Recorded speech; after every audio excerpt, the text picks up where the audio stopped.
Glória a Deus. A graça e a paz, amados. Que a presença de Deus seja uma realidade na tua vida. Que você esteja rendido a Ele, realmente em adoração, em louvor, em permitir que Ele venha fazer a diferença na tua vida. E Deus faz a diferença, queridos. Ele nos ensina, Ele nos modela, Ele nos capacita, Ele faz as coisas acontecerem, né? Nem sempre é do jeito que a gente imagina, viu, gente? Né? Nem sempre é da forma como nós planejamos. Não que Deus queira frustrar os nossos planos, não é isso não. É que Deus sempre tem o melhor. Amém? Então que possamos compreender isso aí. Estamos aí em pleno final de semana abençoado, o último do mês de janeiro. E quero convidar você a abrir a sua Bíblia lá em Marcos, Evangelho de Marcos, capítulo 9, verso de número 23. Evangelho de Marcos, capítulo 9, verso 23. Conforme você for encontrando o texto, eu peço que você se coloque mais uma vez em pé, querido, só mais um pouquinho, tá? Em reverência à palavra de Deus, mas também serve de apoio para você observar por quem está perto de você com dificuldade talvez de achar o texto. Alguém está perto de você e está sem Bíblia, né? Então você pode dar aquela assistência, você pode dar aquela força, e é sempre bem-vinda, com certeza. Evangelho de Marcos, capítulo 9, verso de número 23. Vamos aguardar que todos possam encontrar o texto. Evangelho de Marcos, capítulo 9, verso 23, diz assim o texto sagrado: Ao que lhe respondeu Jesus: Se podes, tudo é possível ao que crê. Tudo é possível ao que crê. Amém? Mantenha a Bíblia aberta, fecha teus olhos por um instante. Vamos orar mais uma vez. Pai, em nome do Senhor Jesus Cristo, nós nos achegamos a Ti mais uma vez em oração. Obrigado, meu Deus, pela sua presença em nosso meio. Obrigado, ó Pai amado, por o Senhor já tratar, cuidar, ó Pai amado, de cada um de nós, de agir, ó Pai amado, em nosso coração, segundo o Teu poder, segundo o Teu querer. Que, ó Deus, em nome de Jesus Cristo, possamos aqui, ó Pai amado, receber o que o Senhor quer tratar conosco. É verdade, ó Deus, que nós estamos aqui dedicando um culto a Ti. O Senhor é digno de toda a honra, de toda a glória, de todo o louvor. Mas, Deus, sinceramente, no nosso coração, nós ficamos na expectativa de que quando nos aproximamos de Ti, o Senhor, ó Pai amado, vem de encontro ao nosso coração. E embora o Senhor seja totalmente digno de receber a honra, a glória e o poder, o culto a Deus, ó Pai, a adoração e o louvor, Pai, nós precisamos da Sua palavra, nós precisamos da Sua presença, nós precisamos, ó Deus, da força que emana, ó Pai amado, de Ti, ao qual, ó Pai amado, toca o nosso coração, ao qual muda a nossa maneira de ver e de pensar. Meu Deus, venha de encontro ao nosso coração. Nós pedimos, nós oramos, pedimos que através dessa pequena porção da Tua palavra, o Teu Espírito possa fazer algo grandioso, como sempre faz. Nós oramos em nome de Jesus. Amém, amém e amém. Glórias a Deus. Você pode se assentar, meu querido, fique à vontade. Deus possa estar abençoando você poderosamente aí. Aleluias. É interessante, amados, que eu já falei aqui numa certa ocasião, mencionei por cima sobre a questão de uma das palavras dentro da língua portuguesa, que ela geralmente é ligada a algo negativo. E pedindo a Deus sabedoria, orientação do que iríamos ter hoje, né? O que Deus tem para nós hoje. Deus me mostrou uma outra palavra que também tem aí, né? Ela é ligada, só que é ligado geralmente a algo positivo. E então tem, né? Lógico que existem outras palavras, mas nós temos aqui duas palavras na língua portuguesa que automaticamente, né, elas se conectam a algo positivo e negativo. A palavra consequência, por exemplo, no geral, ela é usada em algo negativo. Quando se fala de consequências, a primeira coisa que se traz à nossa mente é algo negativo. Você vai sofrer as consequências. a consequência disso ou daquilo. Geralmente nós pensamos que consequência é uma coisa negativa. Geralmente nós pensamos que consequência é algo que atrai coisas ruins. Mas o significado, no caso da palavra consequência, é resultado, efeitos, repercussões, implicações, impactos, frutos. E nem sempre são negativos. Não é? A consequência de um bom plantio é uma boa colheita. Não é? A consequência de você crer em Jesus Cristo como seu único e suficiente Senhor e Salvador é a vida eterna. E isso é muito bom, não é? Então, nós temos essa tendência de muitas vezes pensar que consequência, ela está automaticamente ligada a algo negativo.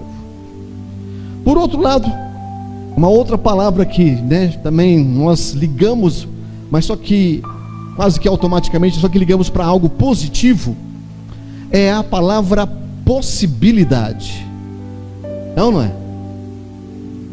A palavra possibilidade geralmente é usada para algo positivo na nossa vida. Tudo é possível ao que crê, que nós acabamos aí num caso de ler, Veja as possibilidades que estão diante de você.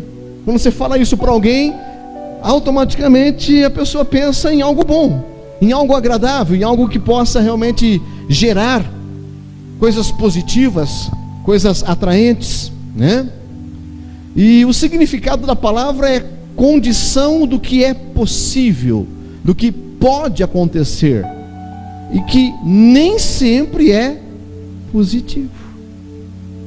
Embora nós ligamos a palavra possibilidade a algo positivo, mas nem sempre a possibilidade, ou aquilo que é possível, ou aquilo que eu posso, é positivo.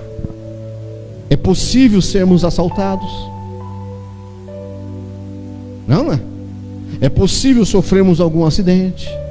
Claro que nós não queremos aqui, de maneira nenhuma, esgorar alguma coisa, pelo amor de Deus, misericórdia, está amarrado todo tipo de negativismo. Mas eu quero que vocês entendam que, embora essas duas palavras, elas estão ligadas, quase que automaticamente elas são ligadas ao positivo ou ao negativo, elas na verdade não são somente aquela questão.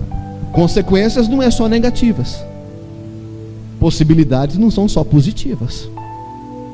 E é importante nós entendermos isso, queridos, porque muitas vezes nós tomamos atitudes, muitas vezes nós assumimos posições, tomamos decisões em que a palavra consequência e possibilidade nos dão a autorização para executar, para fazer, para investir, para falar, para pensar e outras coisas mais. E aonde eu quero chegar com isso? Eu quero chegar exatamente nessa questão, nessa automaticidade, dessas palavras, que não podem redigir a nossa vida. Não é pelo fato de nós acharmos que consequências automaticamente é algo negativo, que toda consequência é negativa. Como também não pode ser automaticamente pensarmos que possibilidades tragam coisas positivas, que venha a gente achar que só é algo bom. É importante nós avaliarmos. Aliás, o título dessa ministração, eu sei que o pessoal é do fundo, talvez aqui da frente o pessoal consiga ver, mas geralmente é que eu não se coloca o texto. Aqui bem no rodapé aparece o título da ministração, Isso é passado para projeção, para a transmissão e tudo mais. Mas olha lá, o título é possível, mas é correto? Esse é o teor da mensagem de hoje. Para que essa automaticidade que nós achamos acerca das coisas possíveis estarem relacionadas apenas àquilo que é bom. E às vezes é possível fazer isso, às vezes eu posso fazer aquilo, mas não é bom fazer, não é bom colocar em prática. Muitas vezes nós não nos apercebemos, mas as possibilidades de fazer algo ruim paira sobre a nossa mente. E pelo fato de ser possível, de eu poder, inconscientemente achamos que é certo, mas não é.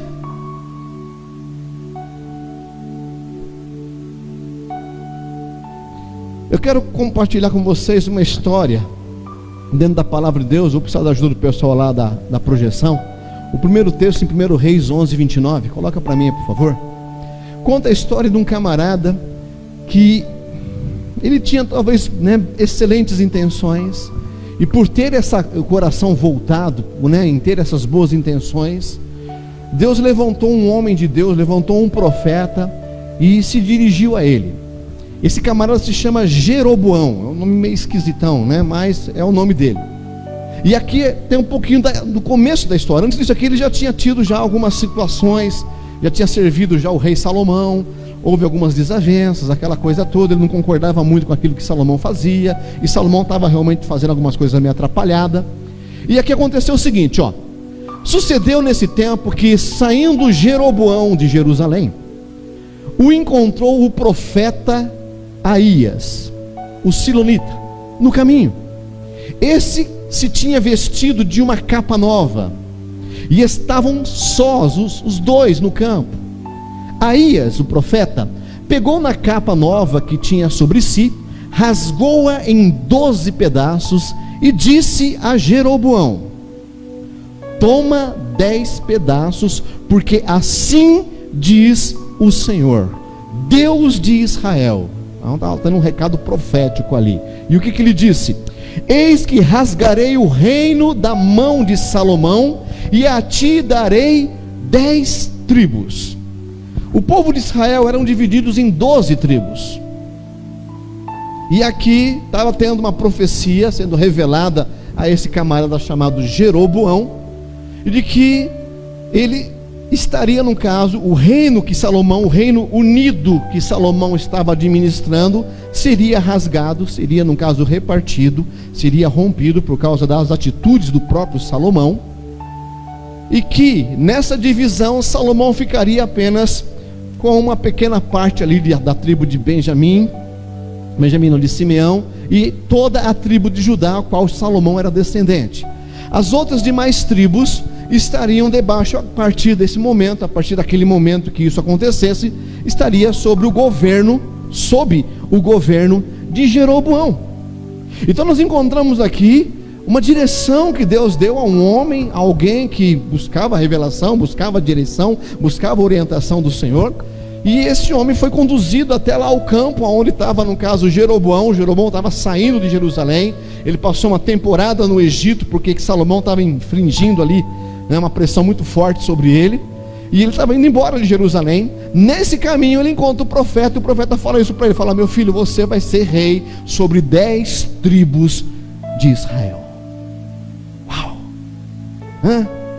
Eu fico imaginando nesse camarada falando: eu vou voltar, mas ele não podia voltar não, Outros acontecimentos, um pouquinho mais para outro texto aí, no 11:37, um pouquinho mais à frente, diz assim, aqui o profeta ainda falando com Jeroboão, no mesmo contexto: tomar-te-ei e reinarás sobre tudo o que desejar a tua alma, e serás rei sobre Israel, se ouvires tudo o que eu te ordenar, e andares nos meus caminhos, e fizeres o que é reto perante mim, guardando os meus estatutos e os meus mandamentos, como fez Davi, meu servo. Eu serei contigo e te edificarei uma casa estável, como edifiquei a Davi. Olha que promessa extraordinária foi para a mão desse camarada chamado Jeroboão. Davi foi o principal rei de Israel, E ele é conhecido como o homem segundo o coração de Deus. E ele teve realmente um reinado muito próspero, tanto que ele passou para Salomão muita coisa que Salomão desenvolveu foi, no caso, a herança que o pai dele, Davi, passou para ele.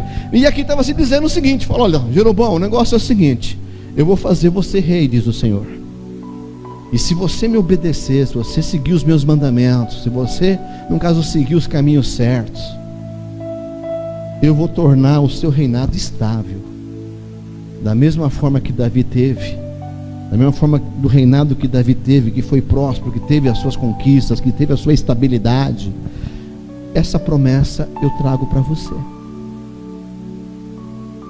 Uau!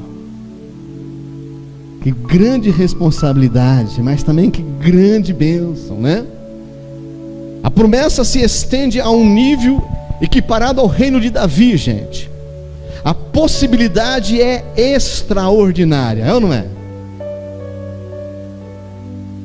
E foi tão grande que isso preocupou o próprio rei Salomão. Coloca outro verso para mim, o verso 40. Olha só o que aconteceu, ó. Pelo que Salomão procurou matar a Jeroboão, este porém se dispôs e fugiu para o Egito a ter com Sisaque, rei do Egito, e ali permaneceu até a morte de Salomão. Houve um tempo, falou, não, vou ficar por aqui, Salomão não vai deixar eu reinar, então eu vou vazar. Mas ele foi com uma possibilidade. Ele fugiu para o Egito com o coração cheio de possibilidades, porque uma promessa, debaixo de uma profecia, debaixo de uma revelação, debaixo de uma orientação de Deus, foi dado a esse camarada chamado Jeroboão. E ele ficou lá no Egito até que Salomão, no caso, viesse a morrer. Aí depois Salomão morreu, tal, aquela coisa toda. O filho de Salomão, chamado Roboão, nos nomes estranhos, né? Jeroboão, Roboão. Se você for ter um filho, tá aí uma boa inspiração para você, né? Misericórdia, né? E Salomão morreu e o filho dele, chamado Roboão, assumiu o trono, ainda o Reino Unido. E o pessoal se reuniu e foram conversar com o filho, né? Com o rei Roboão, né? O filho de Salomão. E falou, olha, Roboão, o negócio é o seguinte, filho. O seu pai, olha, os impostos que seu pai cobrou da gente era pesado. Não tem como você dar uma aliviada, não tem como você dar uma quebrada de galho aí, né? Dar uma amenizada, porque tá difícil, gente, né? Agora esse negócio de imposto caro só acontecia naquela época. Isso ultimamente aqui não acontece. Nosso país não tem esse problema de imposto alto, né?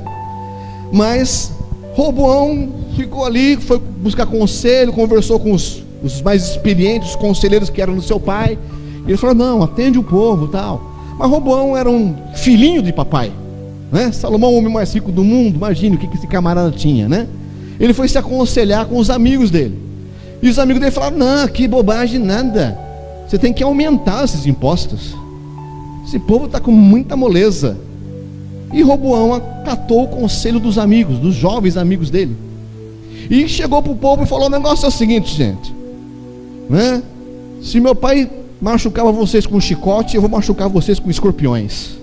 Não tem moleza não, vai piorar a situação, né?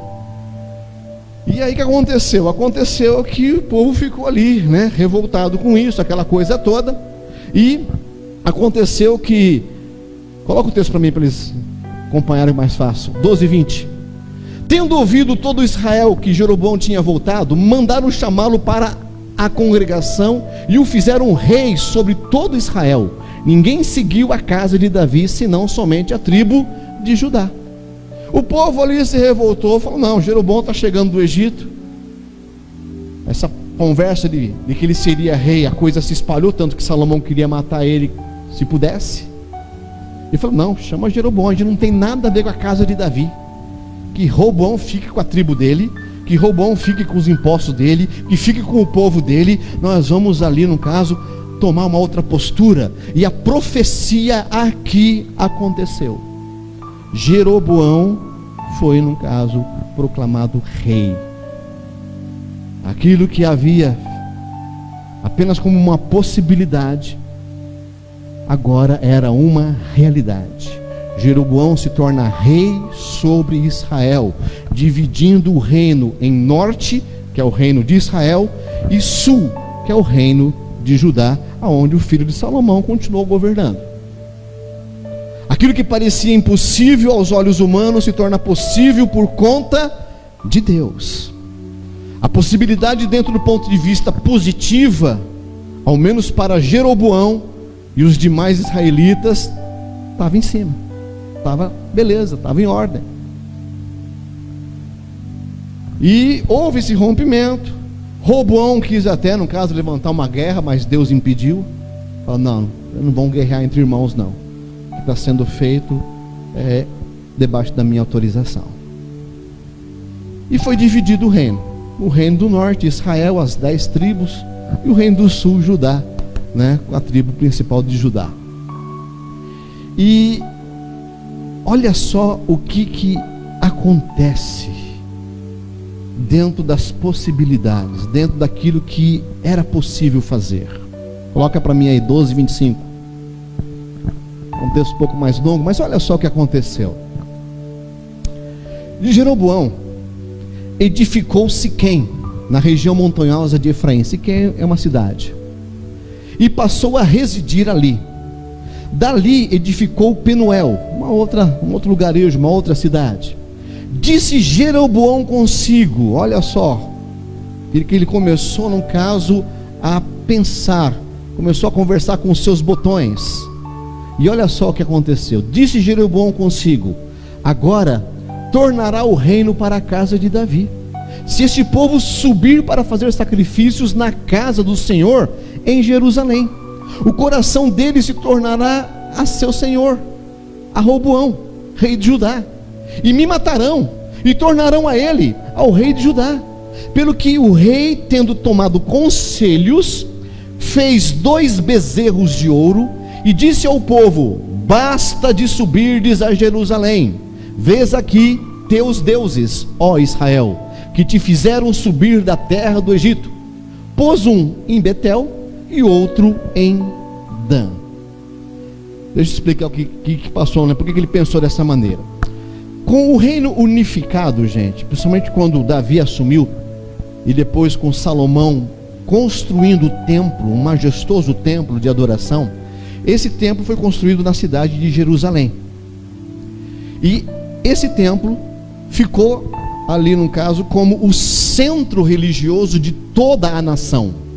O reino era unido, tinha as 12 tribos, e 3 vezes por ano, no mínimo, eles subiam para Jerusalém, porque Jerusalém fica no alto, numa montanha.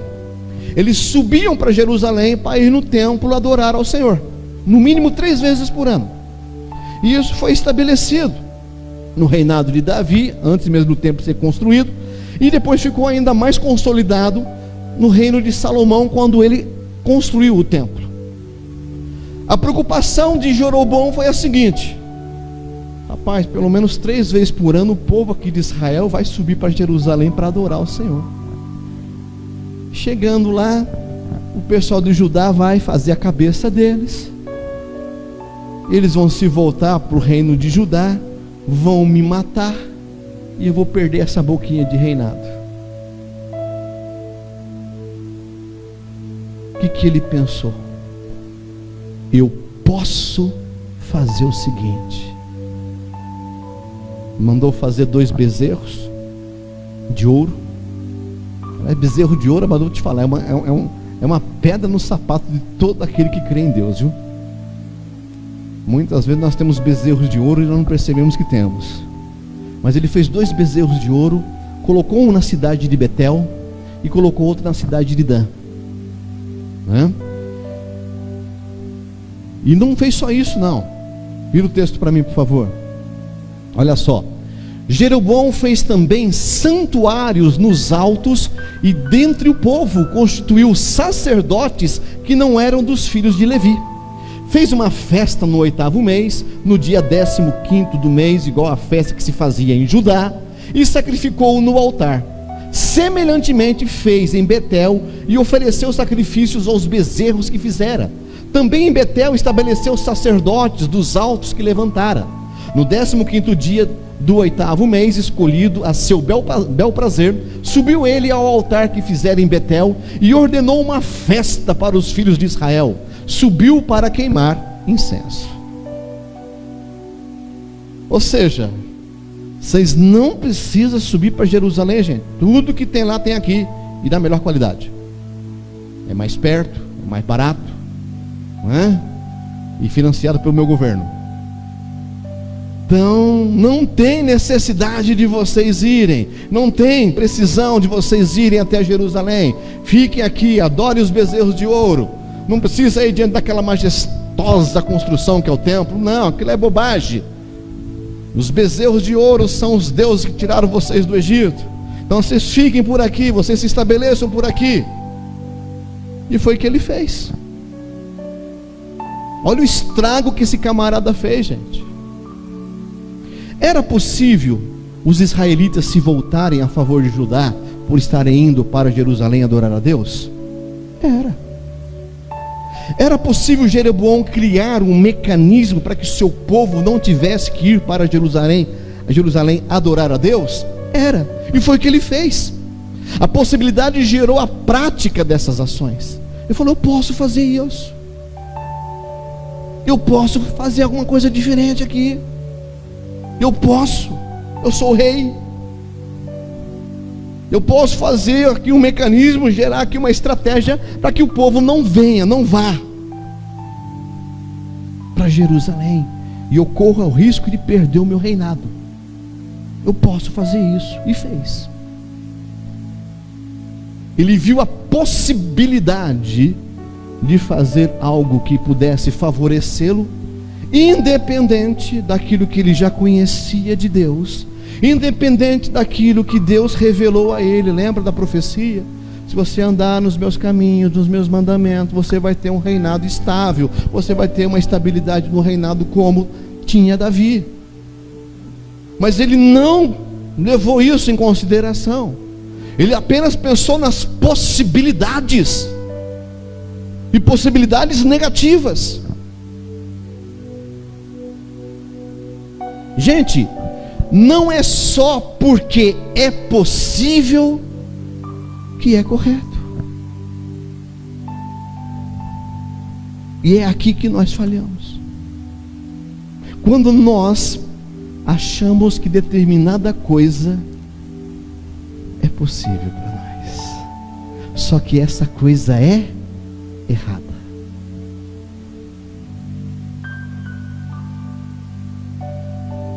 Mas juntamos a nossa conveniência, juntamente com a inconsciência de que possibilidades geralmente são coisas positivas, nós vamos e fazemos tudo errado. Trocamos os pés pelas mãos, trocamos Jesus por Genésio. Está entendendo onde Deus quer chegar conosco nessa noite? Está compreendendo? Muitas vezes você acha que não, mas eu posso fazer isso, eu tenho condições de fazer isso, existe a possibilidade de fazer isso. Existe, mas é correto? Jeroboão viu que havia uma possibilidade de segurar o povo ali. Havia uma possibilidade daquele povo não precisar subir para Jerusalém para ir lá no templo e adorar ao Senhor. Havia uma possibilidade? Havia. E ele investiu nessa possibilidade. Não levou em consideração se era certo, se era errado. Ele apenas viu que era possível e fez. Realizou. Fez esse estrago doido aí. Querido, nós falhamos porque nós damos mais valor. Presta atenção no que eu estou dizendo, olha aqui para mim.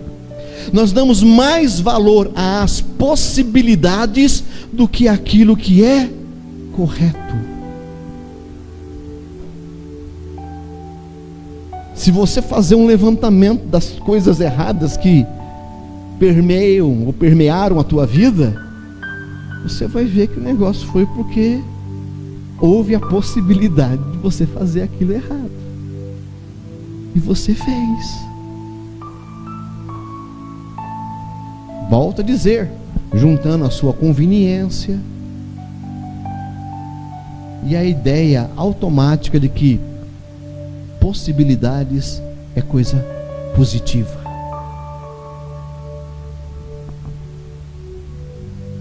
Que também é, amém? Existem várias possibilidades que são maravilhosas na nossa vida, mas também existem possibilidades negativas, possibilidades erradas, possibilidades que fogem daquilo que deve ser realizado, deve ser feito.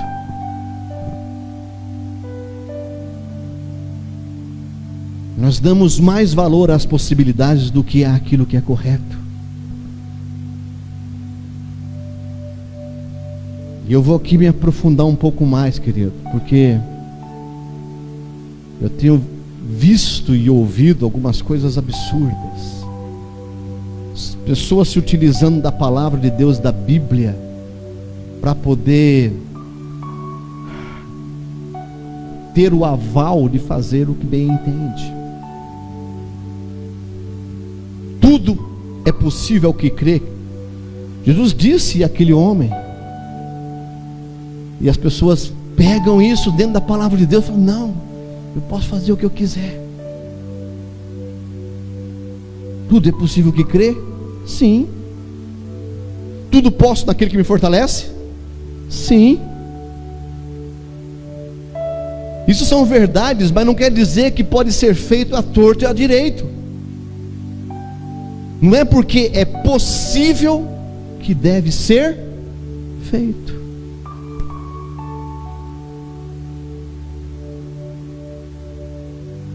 Nós podemos dar crédito às possibilidades, mas primeiro devemos passá-la pelo filtro correto, daquilo que é correto.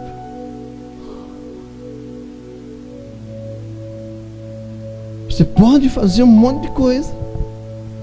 Aliás, a maior preocupação das pessoas, às vezes em se comprometer com Deus, é exatamente a ideia de que não vai poder mais isso, não vai poder mais aquilo, não vai poder mais aquilo outro. E as pessoas ficam retidas, têm o desejo de ter uma vida transformada, acreditam que Deus pode transformar a vida delas, mas por causa de algumas coisas que pode ou não pode, ela fica com receio de se colocar diante de Deus. Querido, preste atenção. Você comprometido ou não com Deus, e você faz o que você quer, você pode fazer o que você quer, se é errado, é errado.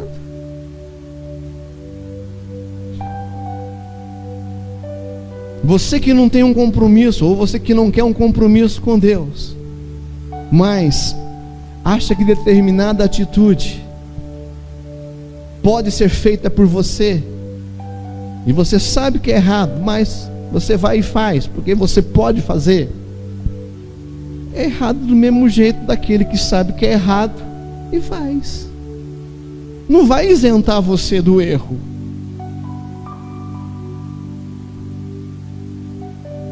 Você pode ficar talvez com uma carga menor de sentimento de culpa, mas erro é erro, não tem como.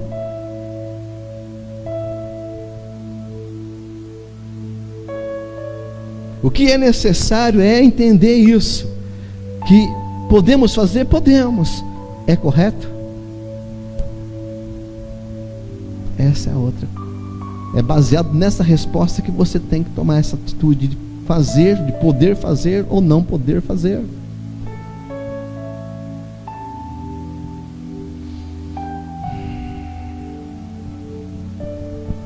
Você pode? Pode. É correto? Não. Então não faça. É simples. É só dar mais valor àquilo que é correto do que àquilo que é possível. Está entendendo? Não?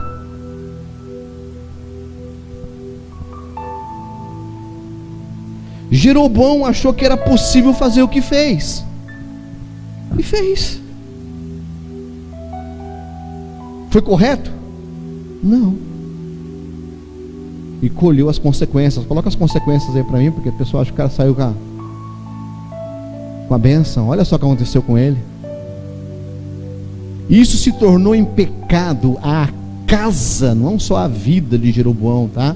Mas a casa dele, a toda a família dele, para destruí-la e extingui-la da terra. Ele achou que podia fazer o que fez e fez, só que não era correto. A consequência aqui veio de forma bem negativa.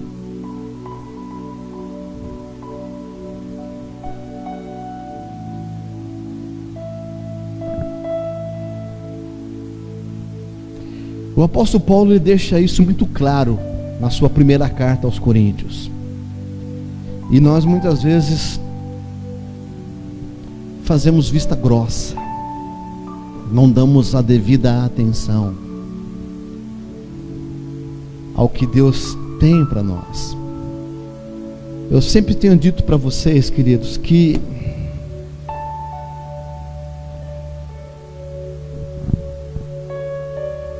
Deus não precisa nada de nós. Não precisa da nossa adoração, não precisa da nossa oração, não precisa de nós nos reunirmos aqui. Ele nem precisa que você obedeça os mandamentos dele. É Deus, não é? O que vai alterar dentro da majestade, da grandeza de Deus, você obedecer os mandamentos dele? Mas então por que ele tem esses mandamentos? Por que ele nos manda fazer isso? Por quê? Se ele não precisa. Por quê? Ele nos manda adorá-lo se ele não precisa da nossa adoração. Porque nós precisamos adorar. Nós precisamos se relacionar com Deus. E os mandamentos, as leis, aquilo que Deus estabelece como algo correto a ser vivido, para Ele não faz diferença se você faz ou não faz, mas para você faz diferença se você faz ou não faz, se você obedece ou não obedece.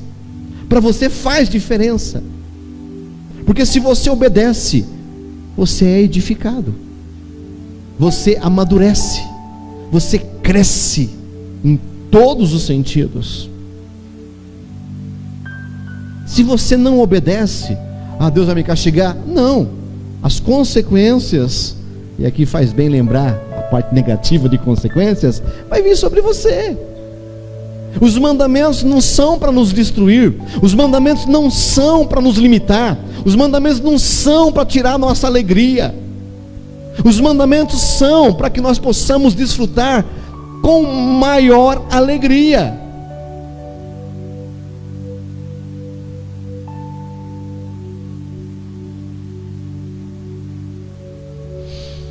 Vou dar um exemplo aqui, não sei se vai chocar vocês ou não vai.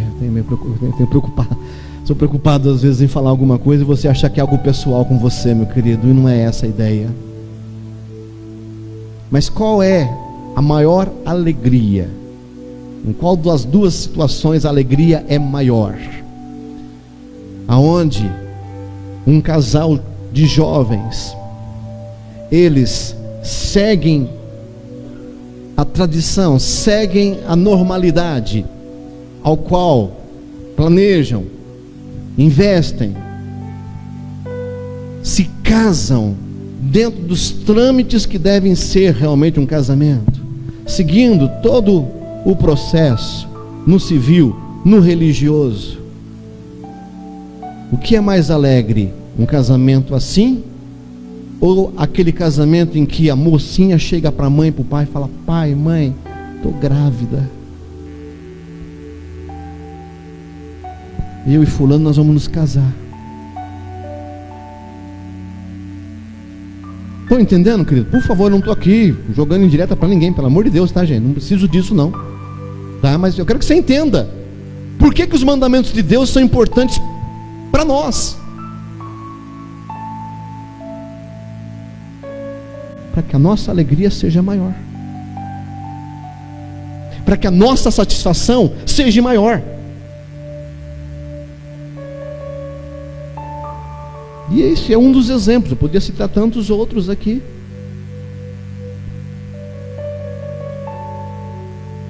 Você compreende isso, gente? Amém? Está entendendo? Que muitas vezes não é porque é possível que nós podemos fazer, não é porque existe uma possibilidade que nós devemos meter as caras ali e fazer de qualquer jeito. Passe pelo filtro da correção.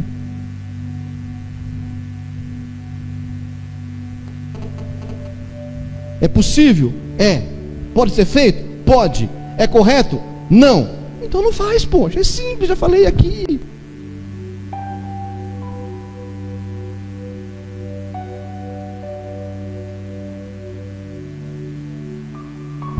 E como eu disse, o apóstolo Paulo, ele deixa isso muito claro em uma das suas cartas.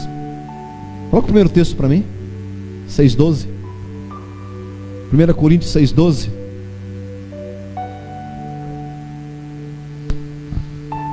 Todas as coisas me são lícitas. Eu posso fazer qualquer coisa, mas nem todas convêm. Todas as coisas me são lícitas. Eu posso fazer, mas eu não me deixarei dominar por nenhuma delas. É possível? É. Pode ser feito? Pode. Mas é correto?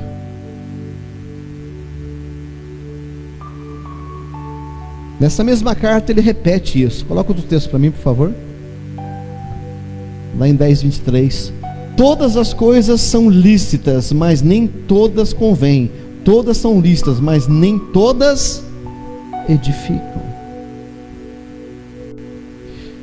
Paulo escreveu isso para uma igreja. Ele colocou 2 vezes o texto ali, tá? Porque o pessoal ali de Corinto, aqueles corintianos não davam trabalho, viu, gente?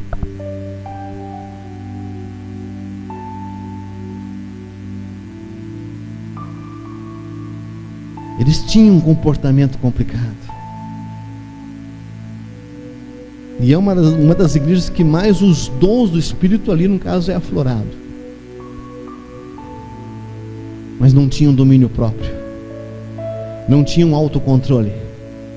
Eles achavam que podiam fazer qualquer coisa. E podiam. Só que não era correto. A mesma coisa conosco. Você pode fazer o que você quiser, meu querido, mas é correto?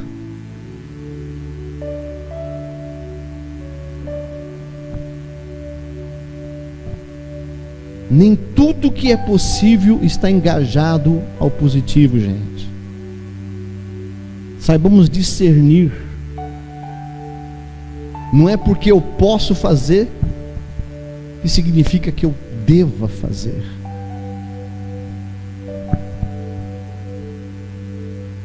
Guarda isso no seu coração. Pense um pouquinho sobre isso. Quantas coisas você pôde fazer e você fez, e você se arrependeu tanto, a ponto de dizer que, puxa, se eu pudesse voltar no tempo. Isso você já não pode.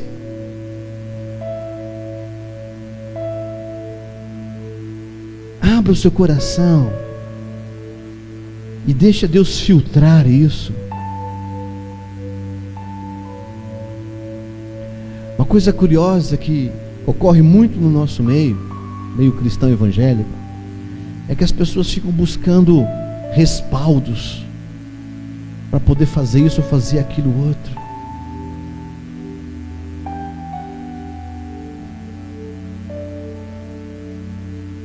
Eu li não sei se foi num artigo, num livro, que um jovem chegou para o pastor dele e falou: pastor, até onde eu posso ir no meu namoro? Até onde eu possa palpar? Puxa vida,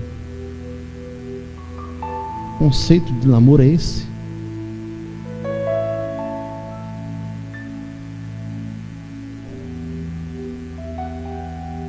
Queridos, não é porque é possível que deve ser feito. Não dê asas, não dê margem, não dê sequência a possibilidades negativas. Não dê. Não brinca com isso.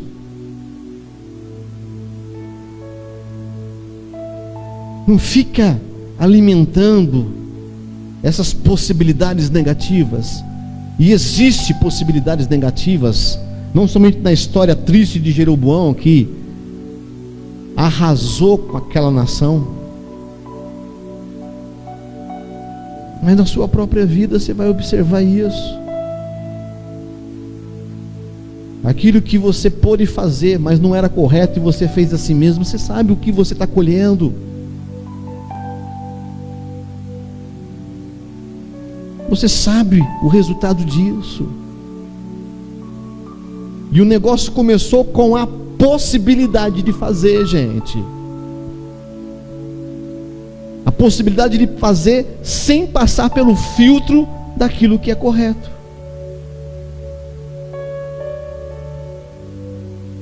E embora eu falei aqui de jovens, mas não importa a sua faixa etária, meu queridão. Não importa se você já é casado, se você já é avô, se você já tem aí, no caso, né, muita experiência, muita bagagem na sua vida. Não importa. Se você dá margem, dá corda para aquela possibilidade negativa, você está correndo um grande perigo.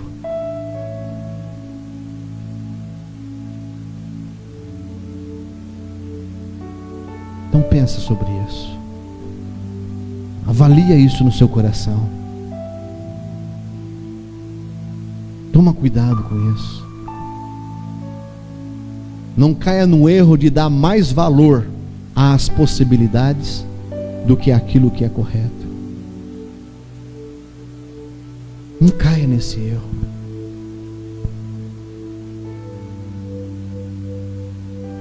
Dê sempre mais valor ao que é certo, mesmo que demore mais, mesmo que seja mais trabalhoso, e sempre é, viu, querido?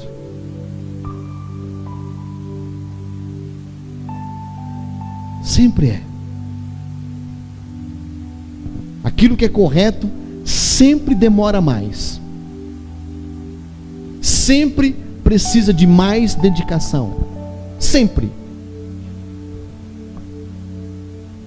Mas isso comparado àquilo que é errado.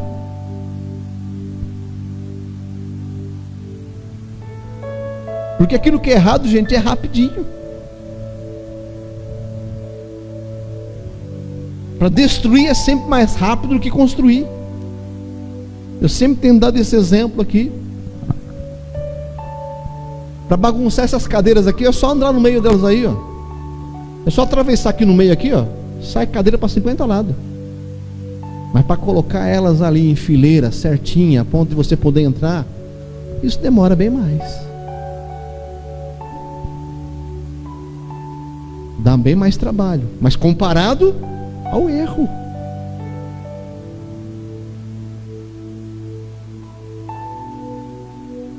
Então não valorize as coisas erradas porque são mais rápidas. Valorize o que é correto. Valorize o que é certo. Demora mais, demora, mas fica melhor. Não deixe as possibilidades serem maiores no seu coração do que aquilo que é correto. Fecha sua Bíblia. Fecha teus olhos. Pensa um pouquinho sobre isso.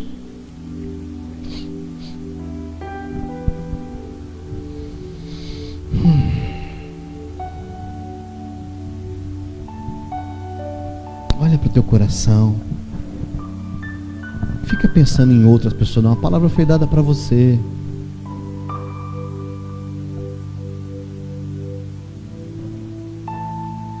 Talvez você tenha dado muito valor às possibilidades, sem passar pelo filtro daquilo que é correto. Só porque pode, você acha que pode. Você vai e faz. E está explicado a anarquia que virou a tua vida.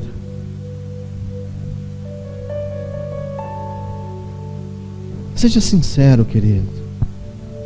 Não queira apenas entender o que foi aqui ministrado, mas queira absorver, a praticar, a viver isso.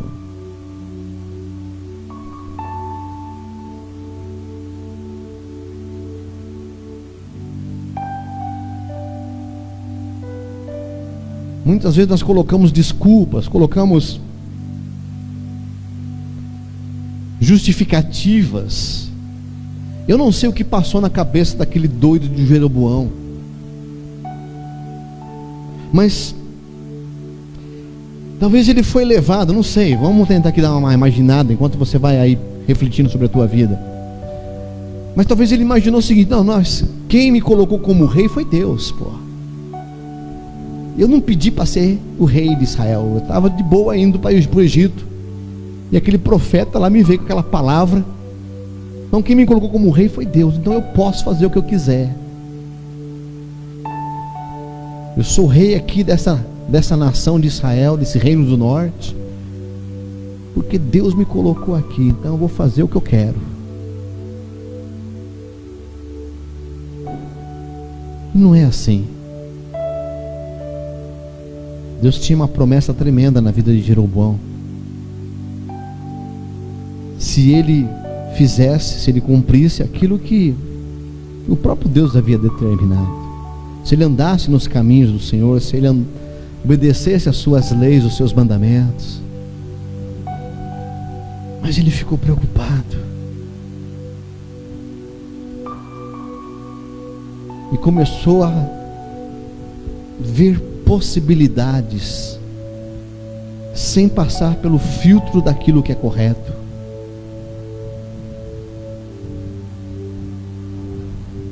E ele fez o que fez. Talvez você tenha muitas justificativas, talvez você tenha colocado ali muitas questões do porquê que você fez isso, do porquê você falou aquilo, do porquê que aconteceu tal coisa, do porquê você tem se comportado desse jeito. E talvez diante das suas conclusões, diante das suas avaliações, você está se justificando. Mas se não é correto,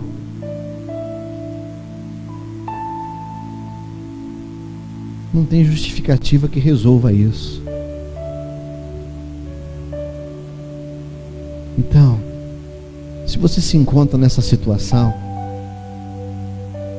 o melhor que você tem a fazer é reconhecer, é confessar para Deus, falar: Deus, eu fui dentro da minha conveniência, eu achei que podia fazer e fiz sem pensar se era correto ou não, e eu troquei realmente os pés pelas mãos. Confesse, peça perdão, aprenda com isso.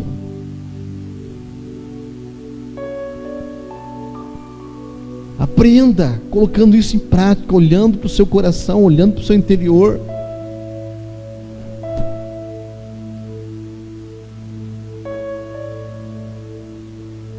Aprenda e não faça mais. Aprenda e não haja mais desse jeito. Não é porque é possível ser feito que deve ser feito.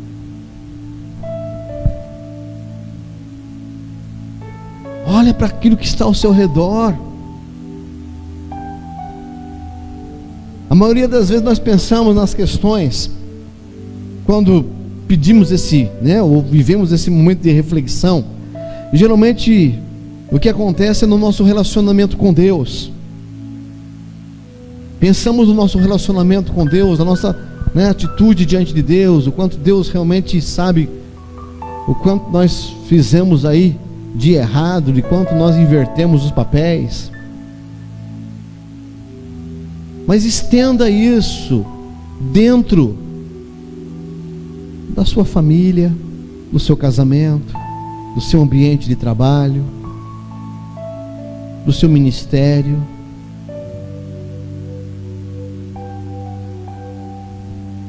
das suas amizades.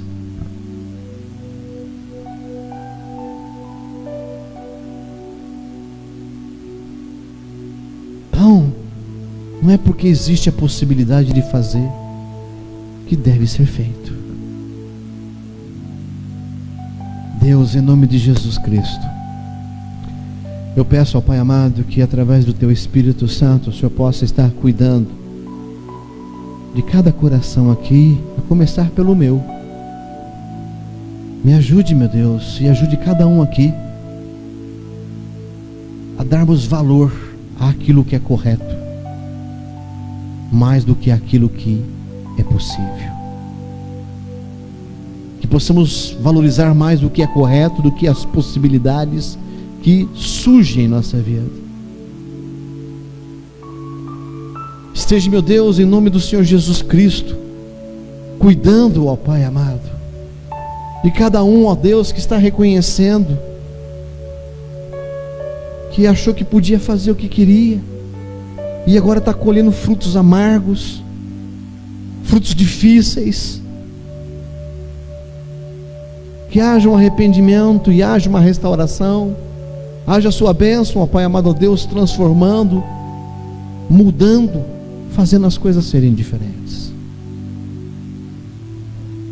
Em nome de Jesus, ó Pai, ajude, socorra e venha, ó Pai amado, abençoar. E que, ó Deus, possamos nos voltar para Ti, para que as possibilidades em nossa vida sejam apenas positivas. Que aquilo, ó Deus, que nós possamos ter como possibilidades diante da nossa caminhada, possam ser possibilidades vindas de Ti. E se nós cremos, tudo será possível. Nos ajuda, ó Pai, a ter esse discernimento, a fazer, ó Pai amado, essa avaliação, ó Pai, com profundidade, a passar tudo pelo filtro da correção que a Tua palavra nos ensina. E aí sim, diante de uma possibilidade boa, uma possibilidade positiva, uma possibilidade, ó Deus, encaminhada, abençoada por Ti, nós possamos ir e fazer. Abençoa, meu Deus, a cada um de nós, em nome de Jesus Cristo. Amém, Senhor. Amém, queridos. Deus possa estar nos abençoando.